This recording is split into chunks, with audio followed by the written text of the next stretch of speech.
Sering dalam khotbah itu saya katakan, kita ini jangan buru-buru GR, bakal masuk neraka surga, apalagi masuk surga tanpa dihisab.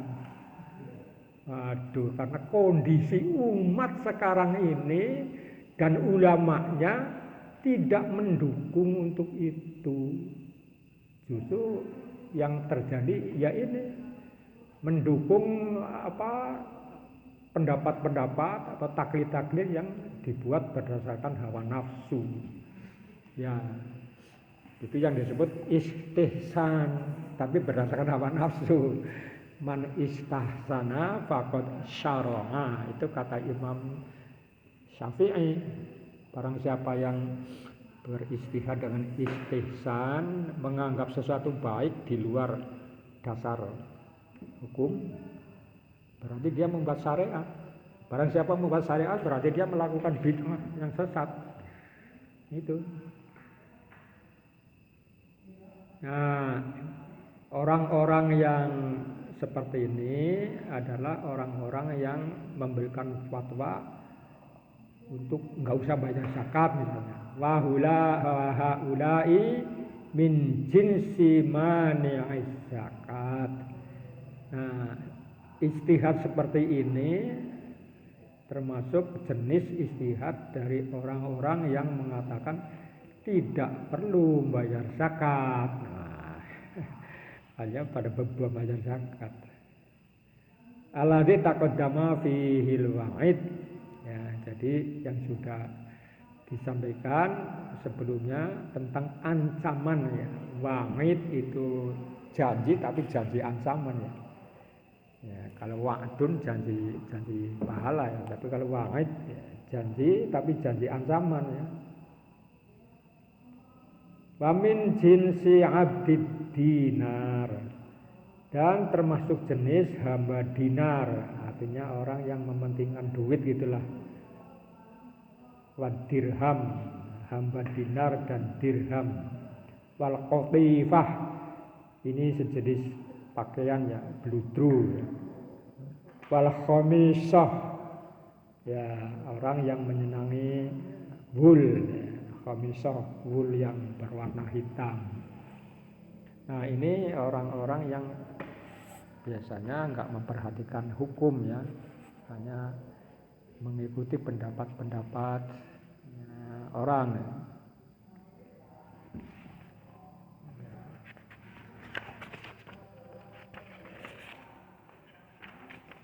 Like those who proposes about the Quran by his own opinion.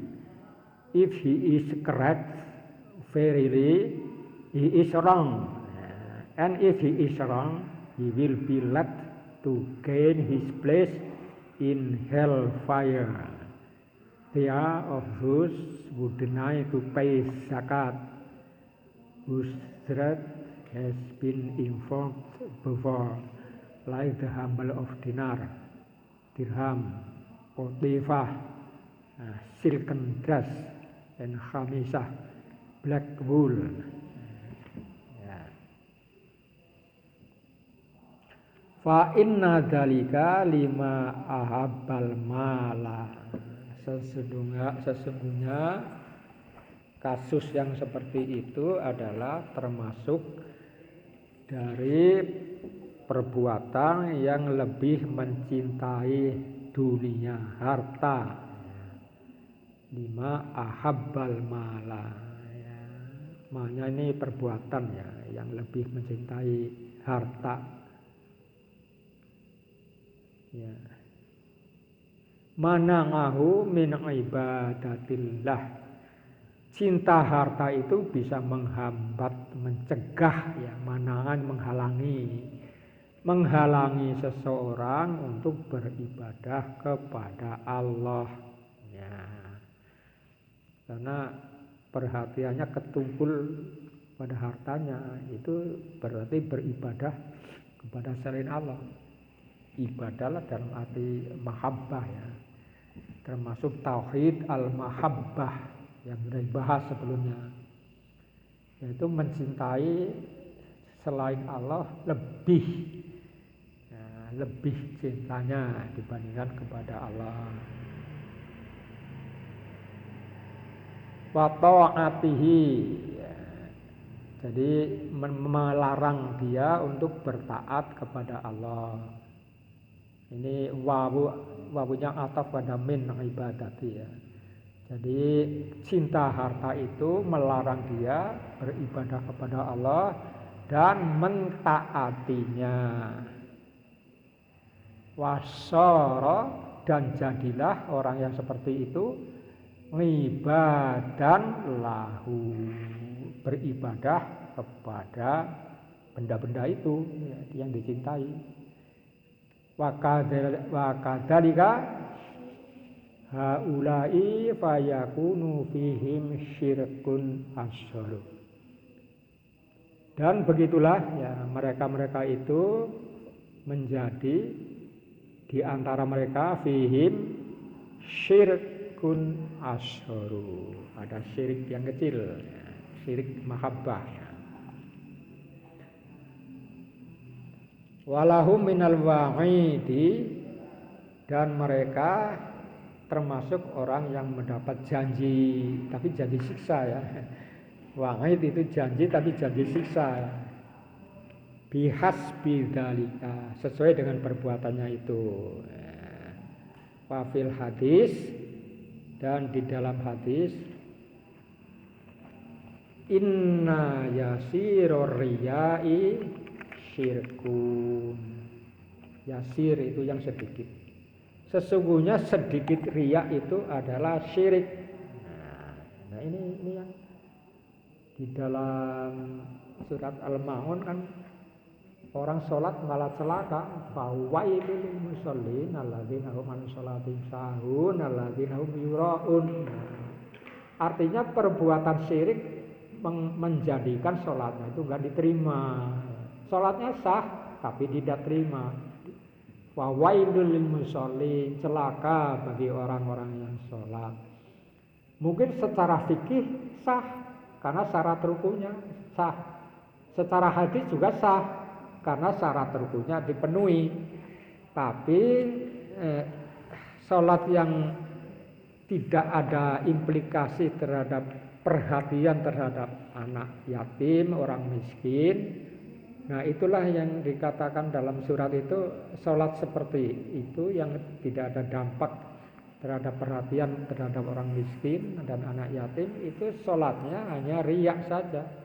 Alladzina hum an sholatihim sahun. Sahun itu lale itu sifatnya sholatnya orang munafik.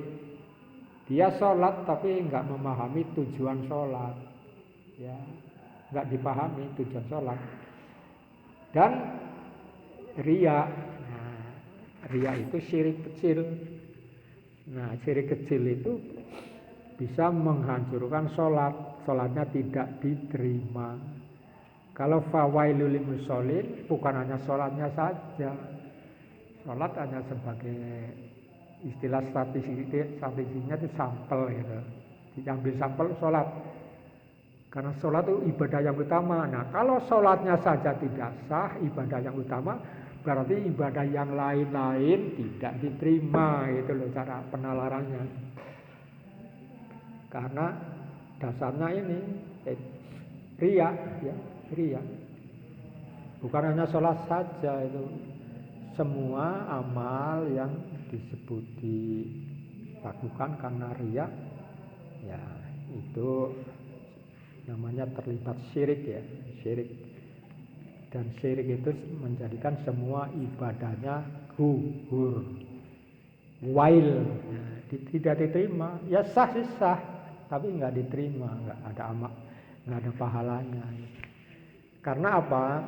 Islam itu mengatur hukum-hukum syariat yang kalau hukum itu diikuti, orang itu dilindungi darahnya dan kehormatannya oleh negara. Itu maksudnya. Hukum syariat itu hukum-hukum negara, hukum. Tapi di luar hukum syariat ada lagi hukum akidah yang menentukan sholat itu ibadah kita diterima atau tidak. Memang syariatnya sah, artinya negara tidak berhak menghukum. Itu sah, harus dilindungi oleh negara. Tapi belum tentu yang demikian itu diterima oleh Allah. Seperti sholatnya orang-orang munafik itu sah.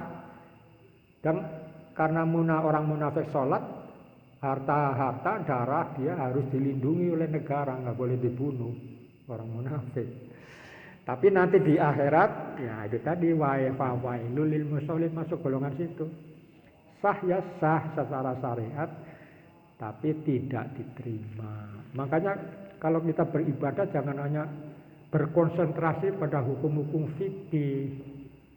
Seperti hukum fikih mengatakan bahwa salah satu sunnah sholat adalah khusyuk.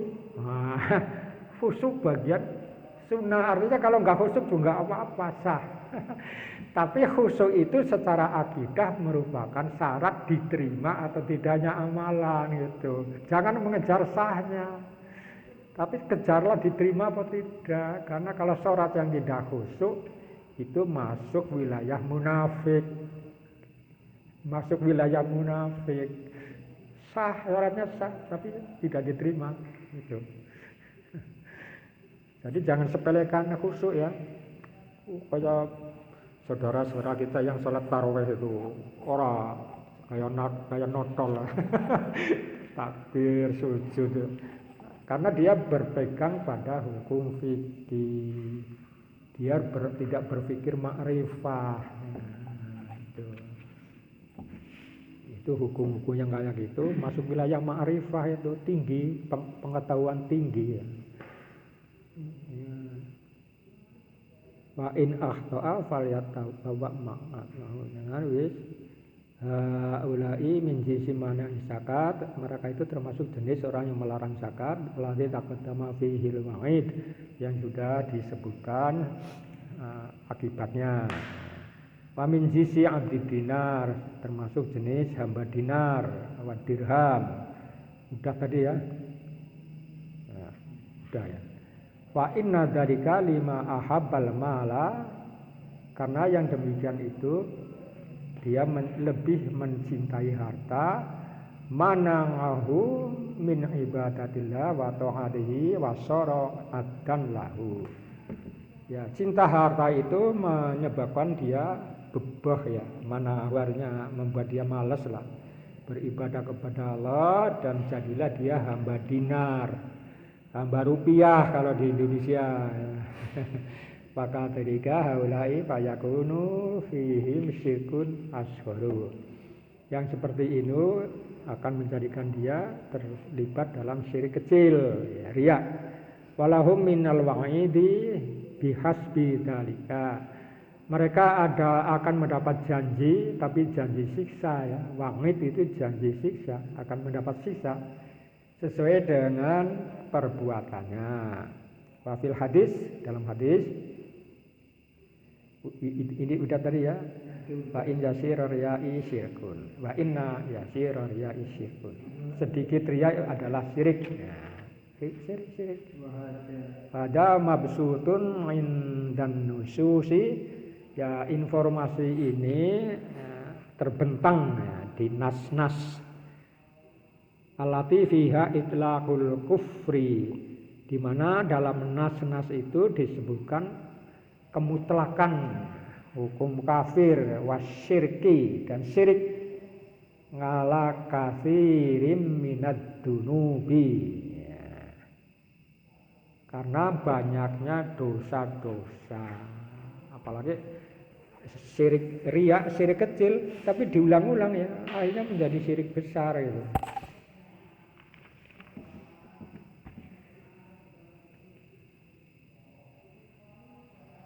Ya, bahasa Inggrisnya such as because he loves worldly materials that make him forget to serve and devote to Allah. Consequently, he becomes the humble of material. Likewise, there is a small shirk rivalry, and they obtain greatness from God according to their great in sin. It has been narrated by hadith Verily, the smallness of riya, yakni action hoping to be seen, is a kind of shirk, rivalry. It has been articulated broadly in the text that there are many kinds or many sorts of which can be classified as kufur, non-belief, blasphemy, and shirk.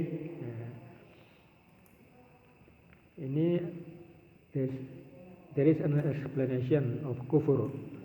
Kufur literally comes from the word kafara, which means to cover or to conceal. The man who denies God is called kafir, concealer, because he conceals what is inherent in his nature by his disbelief. Ya, jadi kafir berasal dari kata kafaro, ya, yang artinya menutupi. Ya. Sedang orang yang menutupi, yang menolak Allah itu disebut kafir karena dia menutupi, ya, apa yang inherent, yang menyatu di dalam dirinya, yaitu sifat muslim, ya, menyatu dalam dirinya, itu sifat yang inherent, tapi ditutupi oleh kekafirannya. Ya, jadi apa yang inherent dalam dirinya sebagai sifat yang menyatu, itulah fitrah, ya, fitratullahil lati fataron nasa 'alaiha. Nah, itu yang ditutupi oleh ketidakpercayaan. Jadilah dia orang kafir, artinya yang menutupi imannya.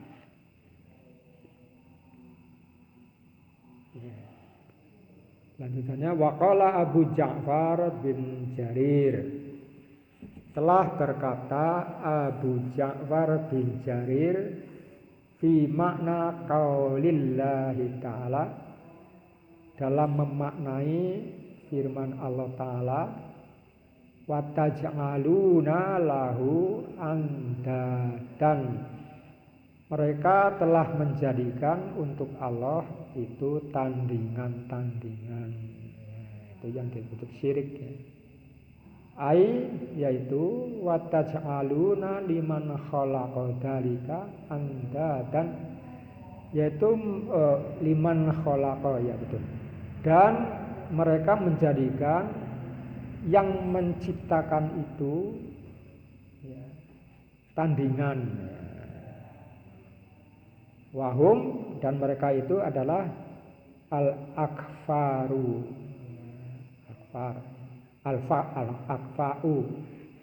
al-akfa'u dari kata kafa, ya, artinya padanan. Mir rijali, baik berupa orang, ya, tuti'unahum, yang mereka ikuti, fi ma'asillahi, dalam bermaksiat kepada Allah. Nah, itu menurut Ja'far, ya, yang menjadikan Allah sebagai sekutu itu artinya orang yang menjadikan makhluk, ya, menjadi tandingan, yaitu padanan-padanan berupa orang-orang yang diikuti oleh mereka dalam bermaksiat kepada Allah.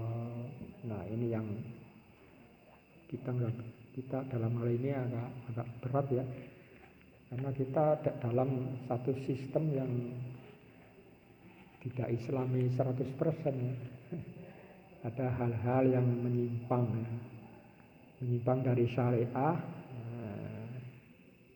Ini yang membuat itu termasuk mirrijali, orang-orang yang berkuasa, ya.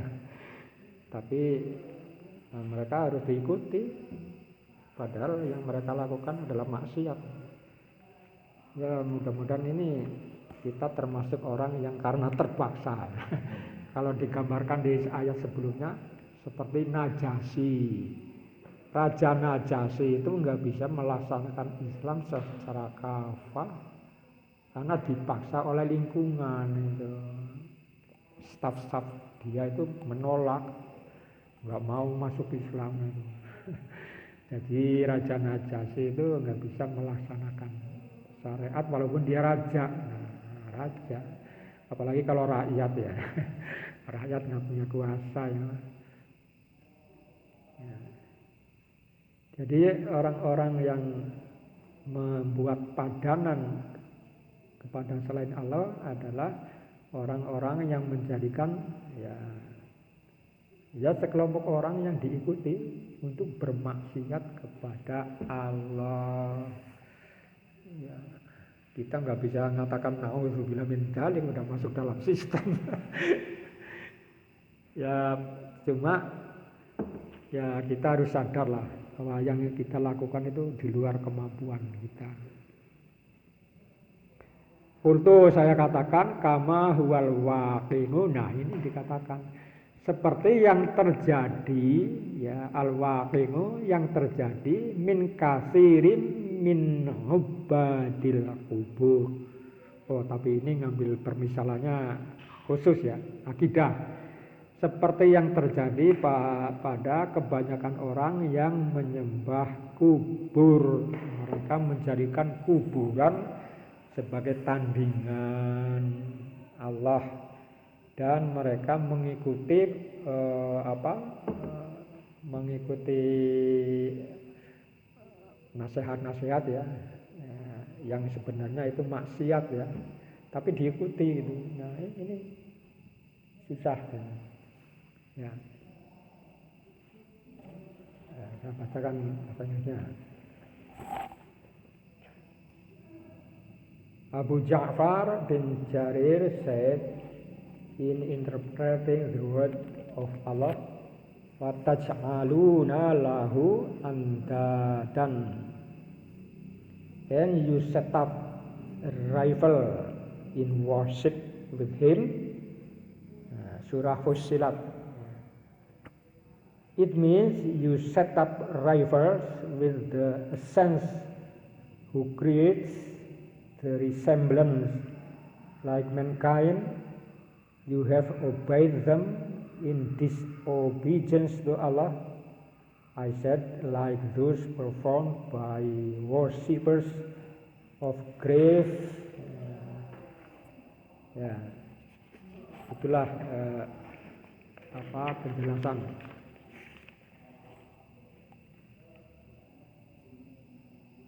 Masih 6 menit lagi. Oke.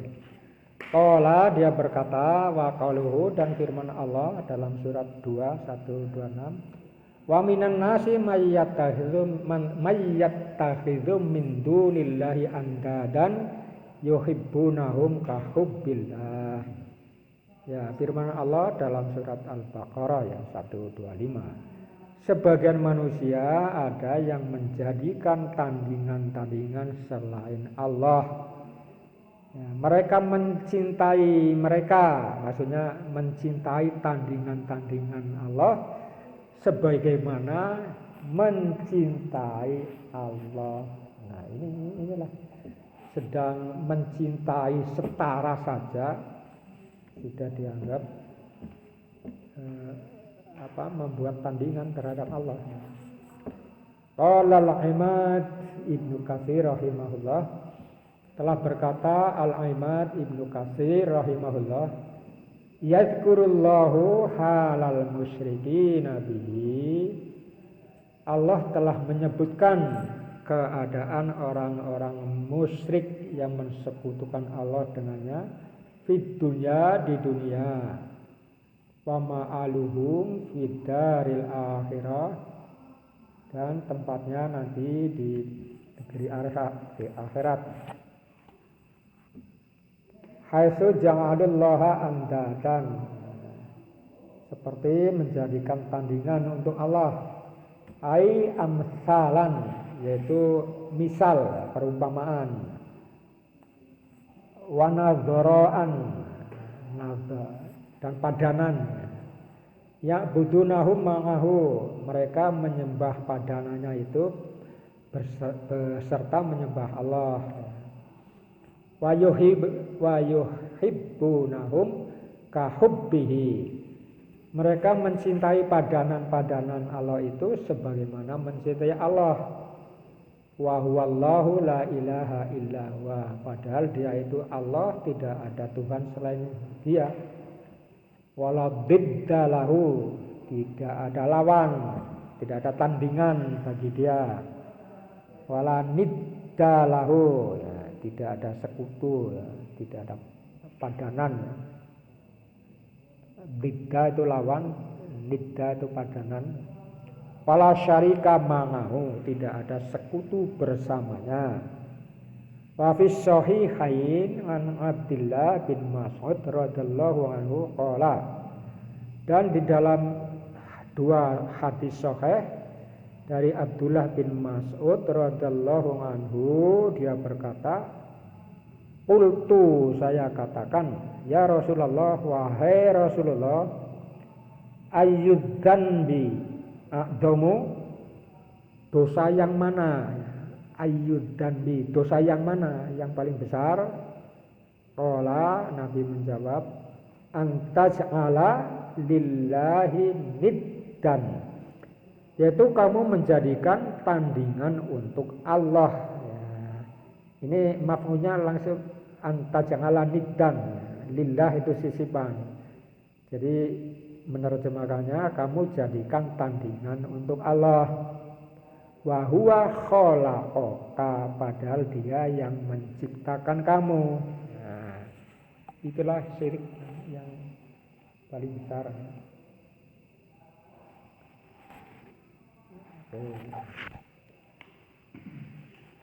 And in his saying, and of mankind are some who take for worship others besides Allah as rival to Allah. They love them as they love Allah.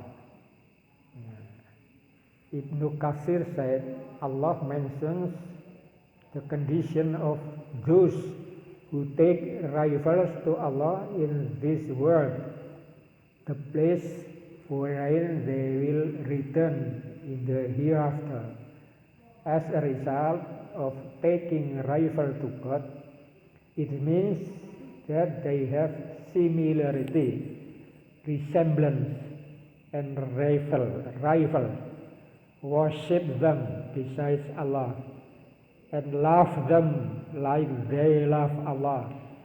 Meanwhile, He is Allah, no right worship except to Him, none comparable and co-equal to Him.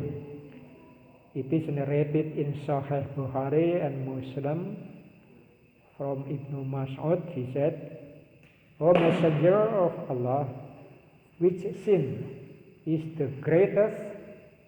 He answered, you take rivals to God, whereas He has created you.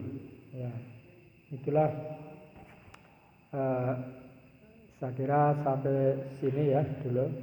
Jadi ini bahasan berikutnya masih membahas bagaimana bentuk-bentuk kesyirikan ini yang perlu kita pahami ya, karena ini sebagian orang yang tidak menghiraukan ya. Sampai di saya bila taufiq wal hidayah. Assalamualaikum warahmatullahi wabarakatuh.